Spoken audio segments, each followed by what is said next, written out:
space,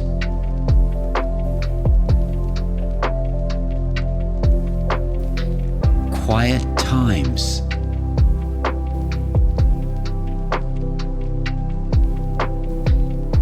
It's all hard to come by these days.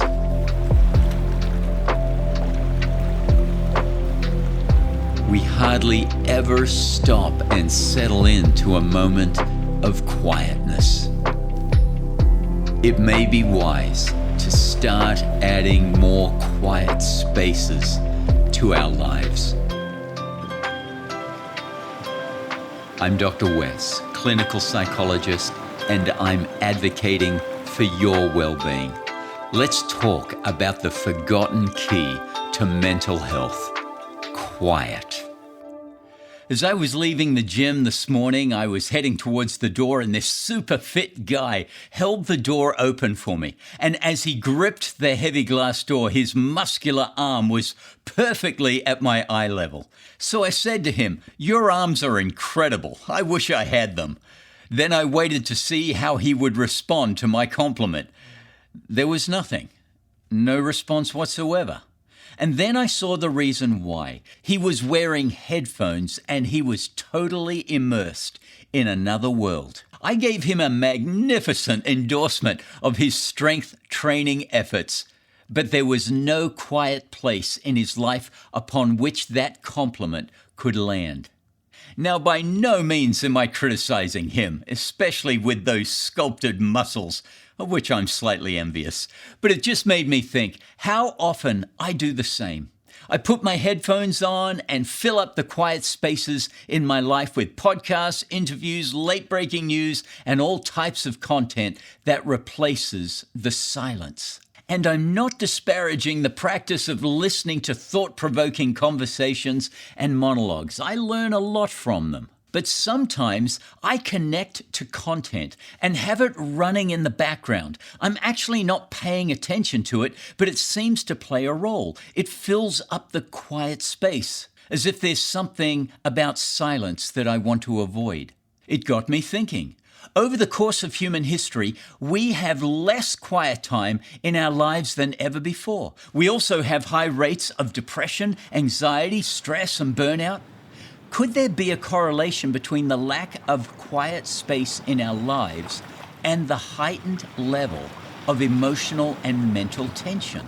So I looked into what the scientific research reveals.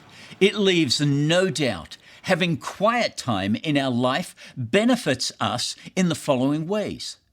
Quiet time reduces stress hormones, reduces blood pressure, boosts the immune system, causes the body to unwind and relax, improves mental clarity, enhances creativity, and helps you to regulate your emotions. I really don't need to sell you on the benefits of creating quiet space in your life. Scientific research has done a good job with that. But this is what you're probably more interested in. How do you incorporate quiet space into your life? Well, of course, I've got 3 ways. Number 1, give the productive version of yourself a timeout.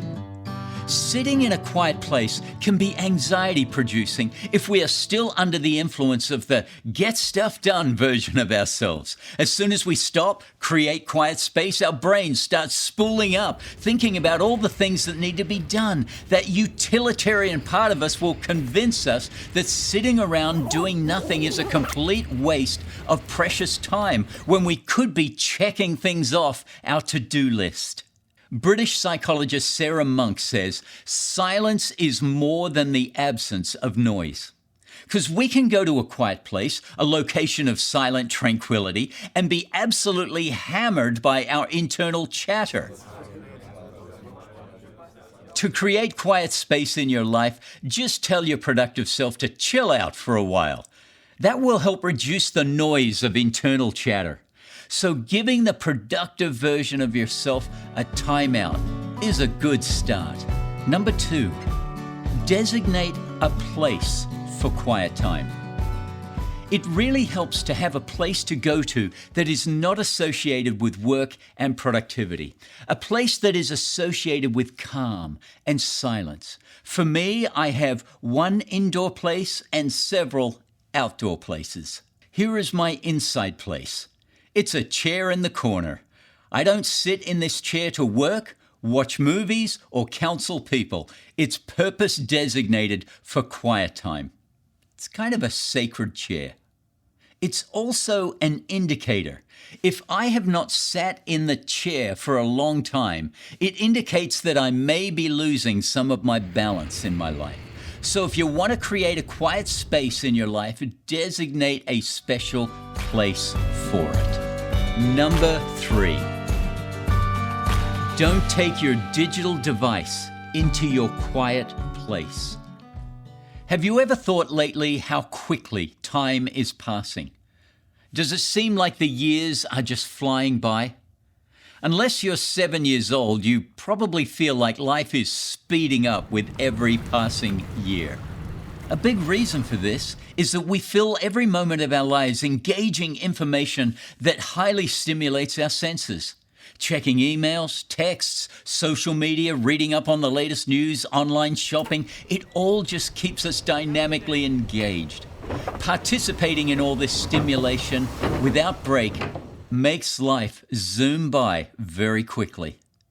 I wonder if one day there will be a cultural trend along the lines of how long can you go without carrying your digital device? That would be a fun competition. If you want to slow down the speed of life, incorporate more quiet spaces.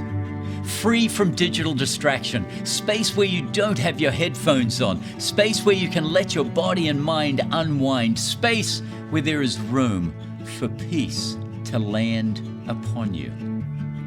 We may be out of practice in the art of being alone with our thoughts, but as the research reveals, there are some seriously good benefits.